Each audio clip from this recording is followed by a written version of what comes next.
Hey, today I want to discuss about steps to increase global food security. These are my teammates, me, Huichi, and Lucy.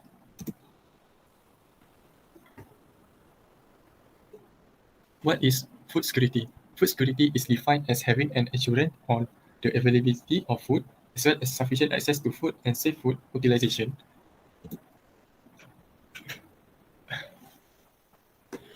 Okay.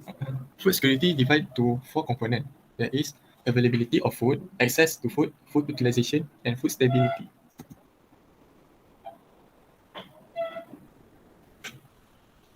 Availability of food. Food provided in terms of quantity and quality according to demands, which are available domestically or imported. Access to food. Food can be obtained easily in order to meet the nutritional needs of diet. Food utilization. The ability of an individual to get continuous consumption of complete meals and clean water. Food stability. Each individual has access to get enough nutritious food all time. That's all from me. Thank you for listening. Hello everyone, have you had eaten lunch today? Today we will discuss about food. That is the status of food security in our country, Malaysia, and also the world. So let's start our discussion now. Are you aware of the food security in the world? Nowadays, our world is suffering by a virus named COVID-19. The pandemic is not only affected our daily life, but also lead to severe and widespread increase in global food insecurity, affecting vulnerable households in almost every country, reversing the food security to food insecurity. COVID-19 is estimated to have dramatically increased the number of people facing acute food insecurity in 2020 to 2021. Acute food insecurity is defined as when a person's life or livelihood is in immediate danger because of lack of food. This could justify why the Food and Agriculture Organization of the United Nations, FOA, which is a specialized agency of the United Nations that leads international effort to defeat hunger. So views that access to an adequate food, good and healthy food is not only a basic human need, but also one of human rights. According to FOA, a state of food security exists when all people at all times have physical, social, and economic access to sufficient, safe, and nutritious food which meets their dietary needs and food preference for an active and healthy life. In the essence of any of the criteria outlined by the FOA in its food security definition, man is said to be in food crisis. So next, I have found a video about the food security in Malaysia. Let's take a look. Farms dumping fresh produce, wiped out supermarket shelves, and eateries ordered shut, COVID-19 movement restrictions were a big shock to our food supply chain. And while the immediate crisis may be under control, it's not the end of the story. How food secure is Malaysia? And are we prepared for the next crisis? First, what is food security?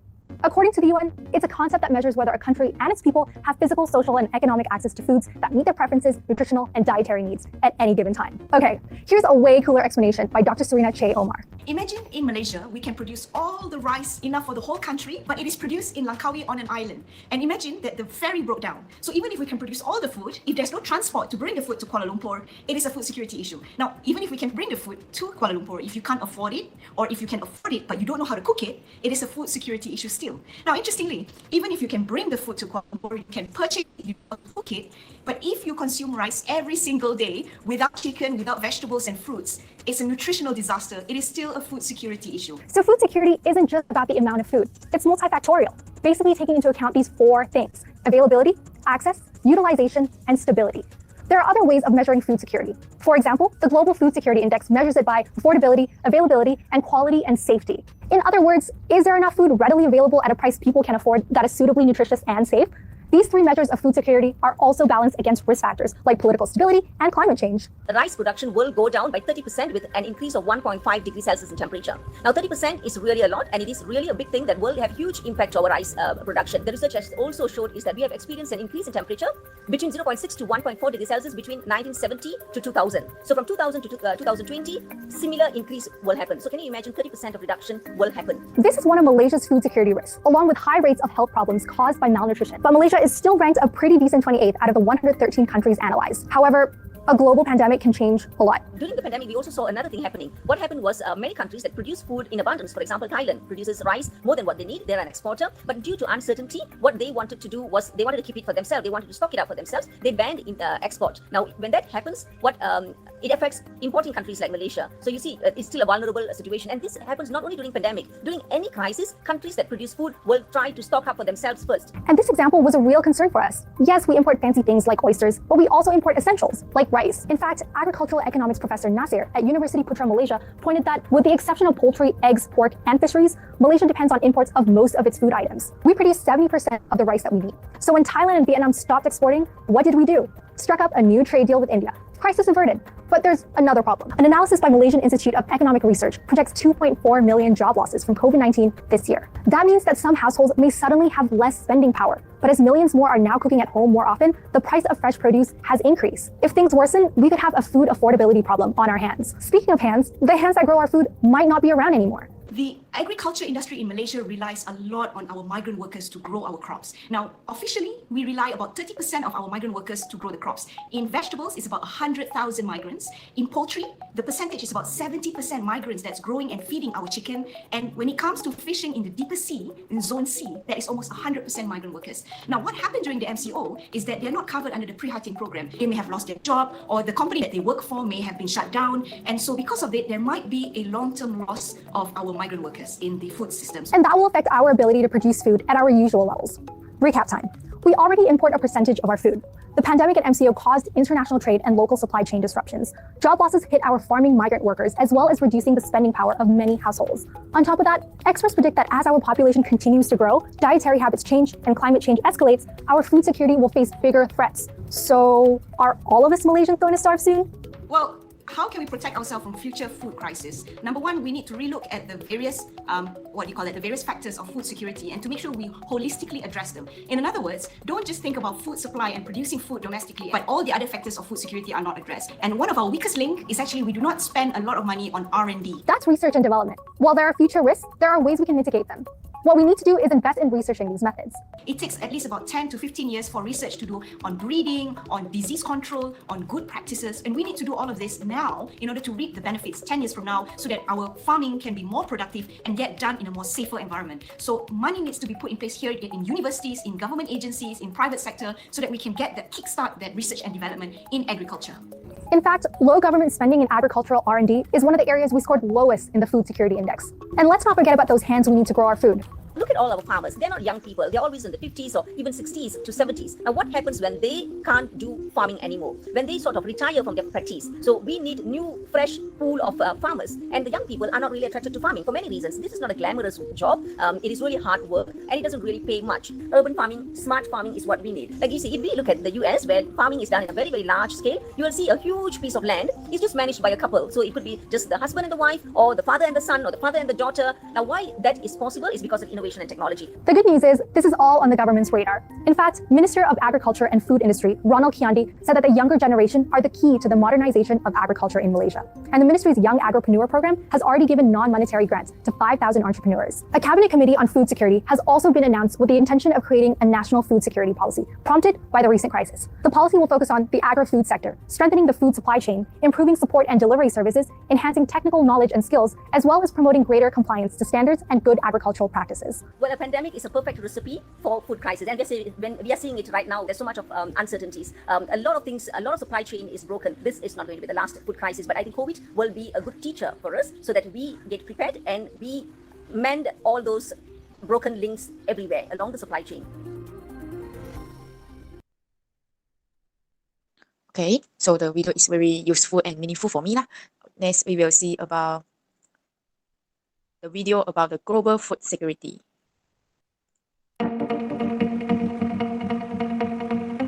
Water sustains life on Earth.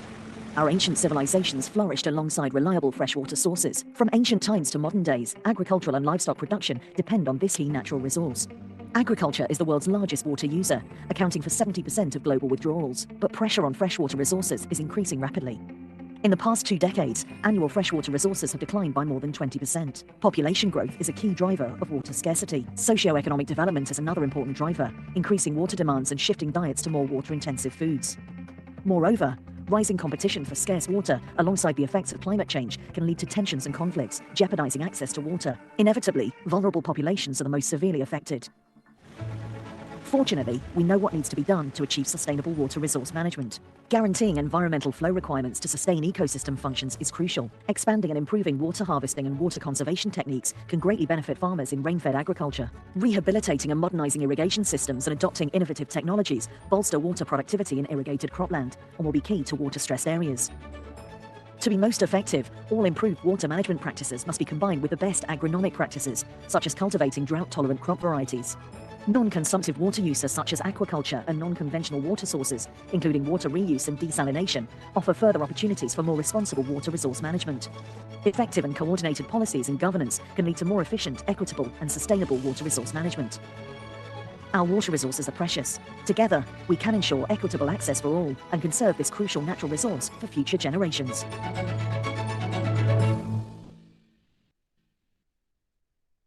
Okay, so this video is created by the Agency Food and Agriculture of United Nations, and it is tell us that food security is not only about food and also the water. So actually have many stimulating video about the food security in the YouTube. So if you guys want to know more about it, can find out in the YouTube. So let's see the next slide. Okay, I also found some information about the tools for improving food security analysis. First of all is the Integrated Food Security Phase Classification IPC, also known as IPC skill, is a tool for improving food security analysis and decision making. It is a standardized skill that integrates food and security, nutrition, and livelihood information into a statement about the nature and severity of a crisis and implication for strategy response. Next one is Candor Harmonies, which is a unifying tools that help to produce relevant, consensual, rigorous, and transparent analysis of current and projected food and nutrition situation. It classifies the severity of food and nutrition insecurity based on the international classification scale through an approach that refers to well-defined function and protocols. CH results are communicated in a clear, coherent, and effective manner so as to support decision-making by linking information to action. The CH is also a tool that helps to plan the response to food and nutrition crisis as part of the intervention analysis, planning, implementation, monitoring, or evaluation continuum. Similarly to the Integrated Food Security Phase Classification, the IPC, the CH relies on the existing food security and nutrition information system already in place in most secure countries since 1981 and in other coastal countries of West Africa. Over the years, CH and IPC partners have been working closely to harmonize their tools and process and promote cross-learning and mutual support in various areas of work, including technical development, analysis, quality assurance, communication, and so on. So this figure has shown us the tools for improving food security analysis. It shows us that when the phase is increases and become more serious, the urgent action required is need to action faster lah. So let's see, the next slide is the status of global food security. The magnitude and severity of food crisis worsened in 2020 as protracted conflict and economic fallout of COVID-19 and also weather extreme exacerbate pre-existing fragility. Forecasts point to a grim outlook for 2021 with the threat of famine persisting in some of the world's worst food crises. By the end of 2020, the global goal of achieving zero hunger by 2030 seems increasingly out of reach. This followed another annual rise in the number of acutely food insecure people in need of urgent food, nutrition, and livelihood assistance. The number of people in the world affected by hunger increased in 2020 under the shadow of the COVID-19 pandemic. After remaining virtually unchanged from 2014 and 2019, the prevalence of undernourishment (POU) climbed to around 9.9% in 2020 from 8.4% a year earlier. In terms of population, taking into consideration the additional statistical uncertainty, it is estimated that between 720 and 811 million people in the world face hunger in 2020. Considering the middle of the projected range, 118 million more people were facing hunger in 2020 than in 2019, or as many as 161 millions, considering the upper bound of the range. So, around 660 million people may still face hunger in 2030, in part due to lasting effect of the COVID-19 pandemic on global food security. Nearly 1 in 3 people in the world, which is 2.37 billion, did not have access to adequate food in 2020. There is an increase of almost 320 million people in just 1 year. So it's very serious. The intensifying impact of economic shocks, including those resulting from the COVID-19 pandemic, triggered the worst global economic crisis in World War II, disproportionately hurting economies in poor countries and exacerbating already fragile conditions, including in countries with ongoing conflicts. Tens of millions of vulnerable people were unable to afford food in sufficient quantity as they suffer severe job and income loss, often coupled with abruptly escalating and sustained high food price. Food crises are becoming increasingly protracted, and the ability to recover from new adverse event is becoming more difficult. Conflict, the COVID-19 pandemic, and large-scale economic crisis are expected to extend food crisis situation in 2021, necessitating continuing large-scale humanitarian assistance. So, from the video and the explanation, we can find that food insecurity is kind of a big deal. So next, I will explain about the challenge to global food security. The food system is bending under the intense pressure of the world population growth, increasing demand for food, in particularly meat and meat product as well as milk and dairy product. Global environmental change, such as significant temperature increases and rising drought. Agrobiodiversity loss, which mean the disappearance of the varieties of agricultural plant species.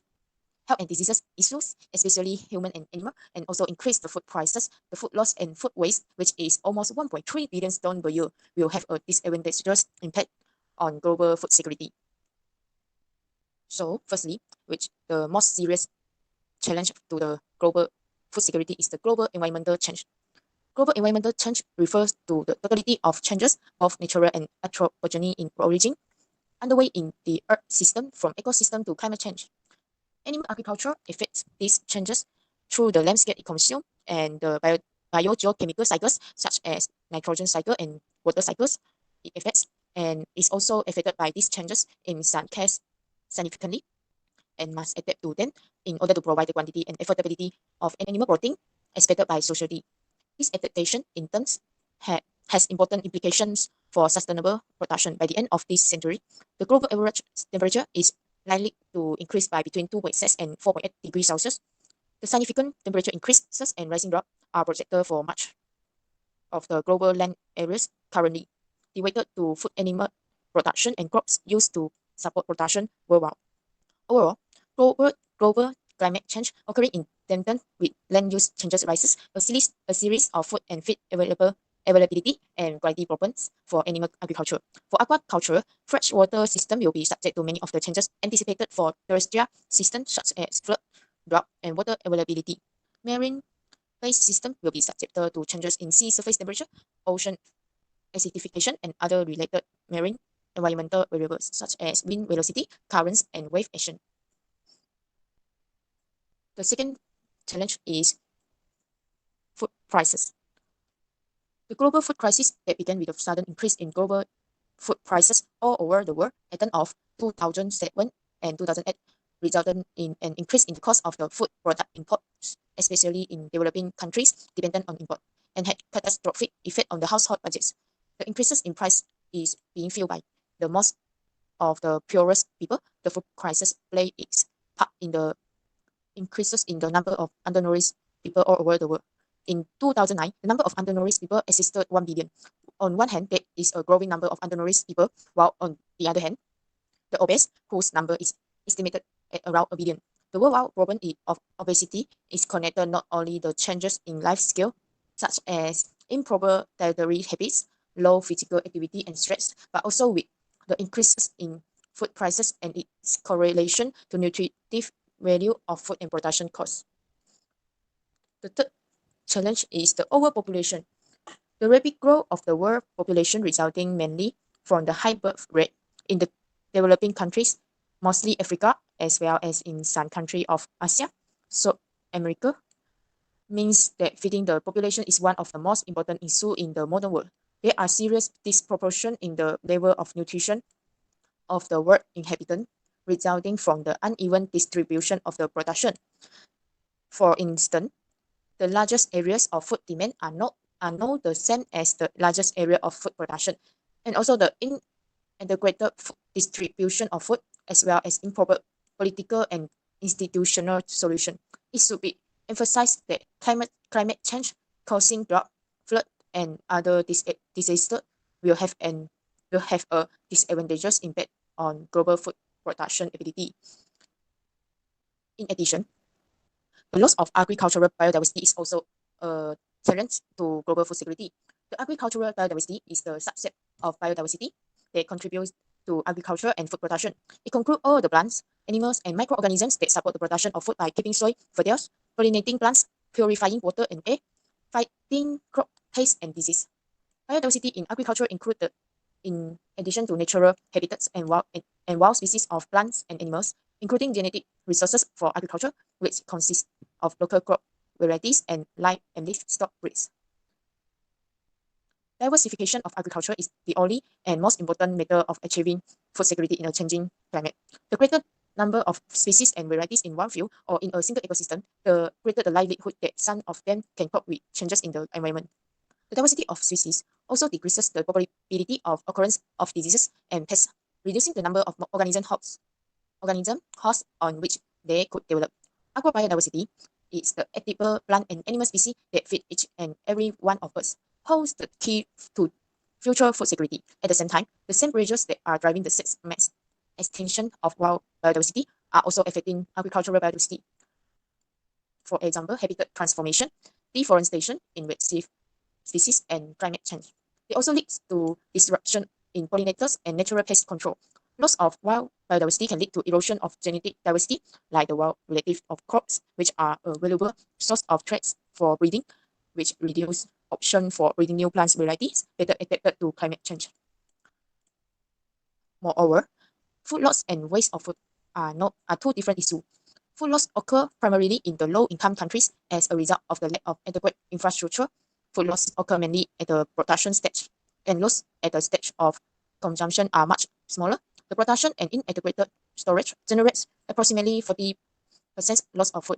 Roughly one-third of the edible parts of food produced for human consumption gets lost or waste globally, which is about 1.3 billion tons per year. So it's a very great number. For example, if food is lost or wasted in the production, storage, or transportation stage, it can result in reduced food availability and increases vulnerability of our food system.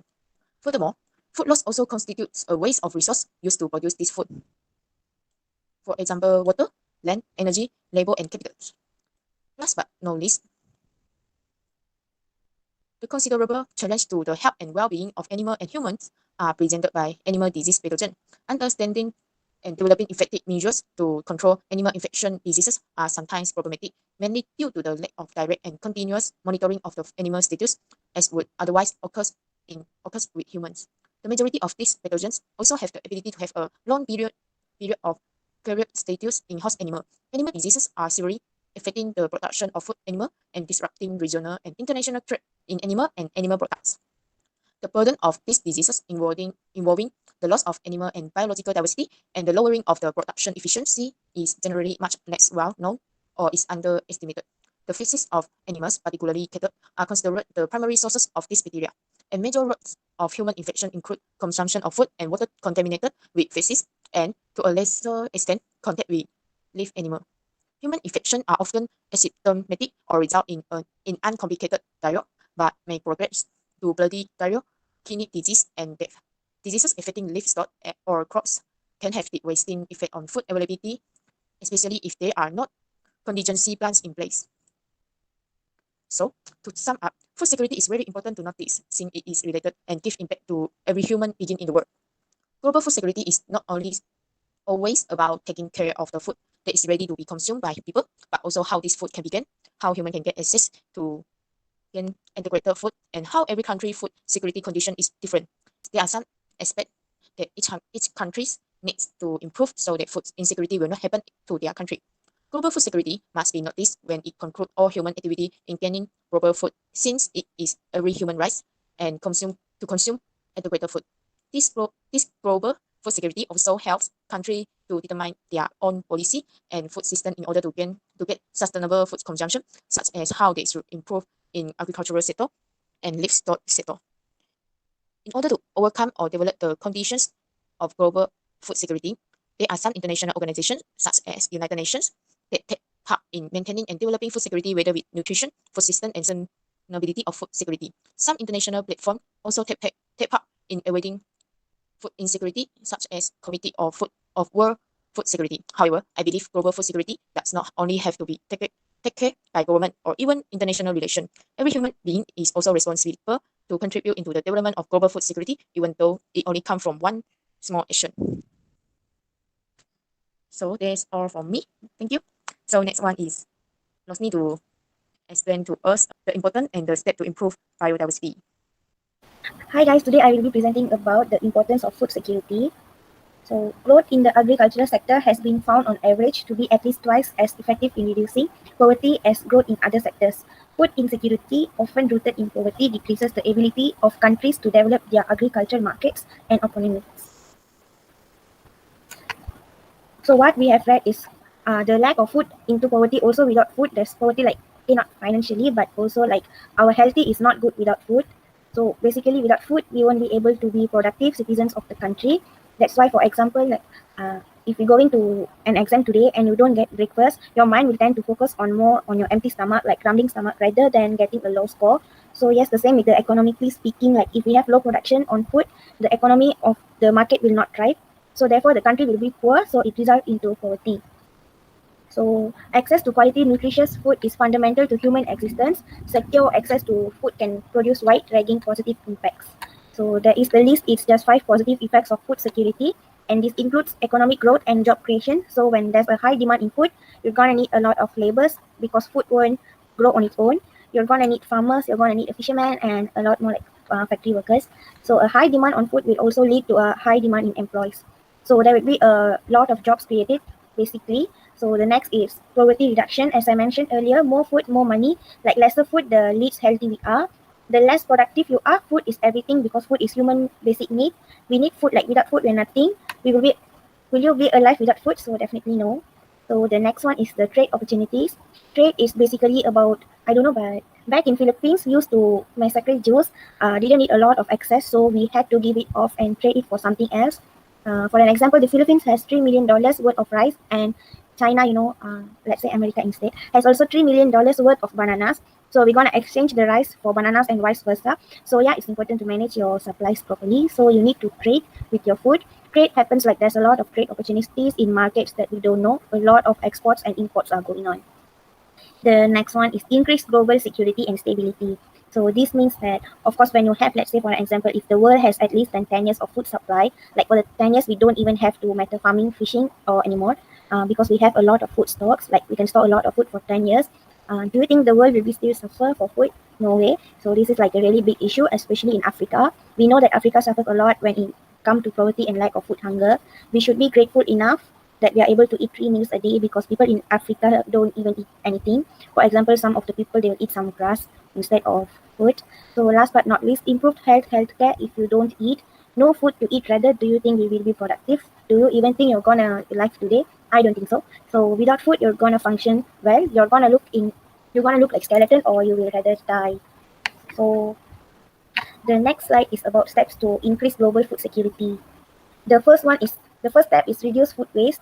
Food is wasted mainly because of insufficient preparation, bumpy or bad roads, over selective customers, and inadequate storage facilities. If storage facilities are improved and there are adequate preparation for how the food will be used, less food will be wasted and there will be more food secure community. As mentioned earlier, FAO reports that each year the food wasted globally is about 1.3 million tons. So the second step is reduce the risk of commercializing. If food is grown for the purpose of feeding the community or nation, food insecurity levels will go down. Farmers can produce more food crops and will be able to produce cash crops when there are enough food crops in the market. There will be less risk of commercialization of food if it is sufficient in the market. Government should also implement programs that can allow farmers to know when there is sufficient food for everyone. The third step is to improve existing infrastructure programs. Some farmers fail to get their produce to the market because of poor infrastructure, including roads, storage facilities, and food processing equipment. It ends up rotting in the farmers, then being taken to those who need or for processing. If the infrastructure is improved, more food will be available in the market and the food security levels can go down. The fourth step is to improve trade policies. Some farmers fail to feed the community because of unfair trade policies. Corporate giants have already stepped in and commercialized food, making it harder for small-scale farmers to have their products in the market. Government should therefore improve such policies and make it fair for everyone to participate. So the next one is to promote diversification. Focusing on a single food crop or staple can produce terrible outcomes for food insecurity reduction. As soon to improve food security, there's need to be training of the importance of diversified and healthy diets for better nutrition. With more varieties of food and educated community on the importance of diversified diet, there will be sufficient staple foods available in the market. So the next one is close to yield gap. Most of our farming lands are drained of their natural fertility levels and cannot produce as much as they did years ago. To close the gap, governments and agricultural institutions in charge have come up with strategies and programs for improving crop yields, especially location-specific methods of sustainable agriculture, intensification such as soil management and land improvement.